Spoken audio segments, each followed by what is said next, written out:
బ్లావర్స్కి చెప్పినటువంటి సందేశాలు తెలుసుకుంటున్నాం. ఆత్మజ్ఞాని ప్రవర్తన ఎలా ఉంటుంది అన్న దాని మీద ఆవిడ చెప్పినటువంటి ఎన్నో విషయాలు మనం తెలుసుకున్నాం. ఇప్పుడు ఇంకొక విషయం తెలుసుకుందాం. రాసుకొని చెప్తాను. ఆత్మజ్ఞాని సుఖాలు ఉన్నా లేకపోయినా, శాంతి విశ్రాంతి ఉన్నా లేకపోయినా లెక్క చేయడు. అంటే మనం కూడా ఆ స్థాయికి ఎదగాలి. దీని అర్థం ఒక్కొక్కసారి మనకి అన్నీ సుఖంగానే ఉంటాయి, అన్నీ అమూర్తాయి. ఒక్కోసారి ఉండదు. దానికి సిద్ధపడాలి, దీనికి సిద్ధపడాలి. నేను పత్రికని గమనించింది అదే. ఇంచుమించు ఆయన ఇందులోకి వచ్చి ఒక 30-32 సంవత్సరాలు అయింది. నాకు పరిచయమే ఒక 20 సంవత్సరాలు అయింది. నాకు పరిచయమైన టైంలో కూడా ఆయనకి అన్ని సౌకర్యాలు లేవు. ఆఖరికి కారు కూడా లేదు. 20 ఏళ్ల క్రితం బస్సుల మీద తిరిగేవాడు. ఆశ్చర్యపోయాను. ఇంత గురువు అంటారు, గొప్పోడు అంటారు, కారు కూడా లేదా అని. అలాగే తిరిగేవాడు ఆయన. అలాగే ట్రైన్లో బాత్రూమ్ పక్కన ఎవడో కుర్రోడు ఉండేవాడంట, పుస్తకాలు తీసుకొచ్చాడు. ఆ పుస్తకాలు మూట వేసుకుని దాని మీద కూర్చునేవారు. టీ తాగడానికి కూడా డబ్బులు ఉండేవి కావంట ఆయన.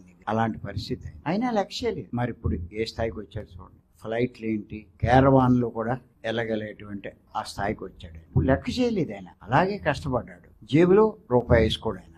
మధ్యలో ఎప్పుడో ప్రయాణం చేస్తాడు. టీ తాగాలనిపించింది. ఇది ఇక్కడ ఉండాలిగా. ఇందులో టీ అడిగితే ఇస్తాడు, డబ్బులు ఇవ్వకపోతే ఊరుకోడు. ఆయన కనిపించింది. సడన్ గా ఎవడో పక్కోడెవడో టీ తీసుకుని, సార్ మీరు టీ తాగుతారా అంటే అప్పుడు ఆయన దగ్గర తీసుకుని ఆ టీ తాగాడు. అంటే నేచరే దాన్ని సమకూర్చింది. ఏమీ లేకుండా వెళ్ళినా ఆయన అవసరాలు మటుకు తీరేవి. అంత కష్టపడ్డాడు ఆయన. ఇంచేత ఎవరి ఇంట్లో ఆ టైంలో ఎవరింట్లో దిగినా సౌకర్యాలు ఉన్నా లేకపోయినా అలాగే గడిపేవాడు. వాళ్ళకే ఉండేవి కావు. ఈయనకి ఎక్కడిస్తారు? వాళ్ళకి ఏముంటే దాంతో అడ్జస్ట్ అయ్యేవాడు. రాను ఎంతోమంది మెడిటేటర్స్ పెరిగారు. మరి అవేటి ఏసీలు ఈ ఎన్నో సమకూరినాయి. ఆయన వాటిని అనుభవించాడు, వీటిని అనుభవించాడు.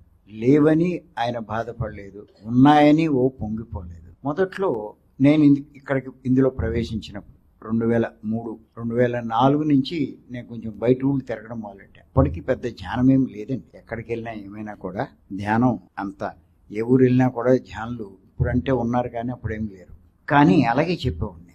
ఏదో ఊరు వెళ్ళేవాడిని, 4-5 దొరికితే వాళ్ళు పట్టుకునే ఉన్నాయి. వాళ్ళ ద్వారా మళ్ళా పక్కోళ్ళకి వెళ్ళేవాడిని. అలా తిరుగుతూ వచ్చేవాడిని. 1 వారం రోజులు 10 రోజులు అలా. అప్పుడు ఎవరు ఉండేవారు కాదు. కానీ పత్రిక గారు ఎక్కడికి వెళ్ళినా కూడా ఎవరో పుస్తకాలు పట్టుకెళ్ళేవారు. ఆయన పుస్తకాలు లేకుండా వెళ్ళేవాడు కాదు. అది నాకు బాగా నమ్మకం చేత నేను కూడా పుస్తకాలు పట్టుకెళ్ళేవాడు.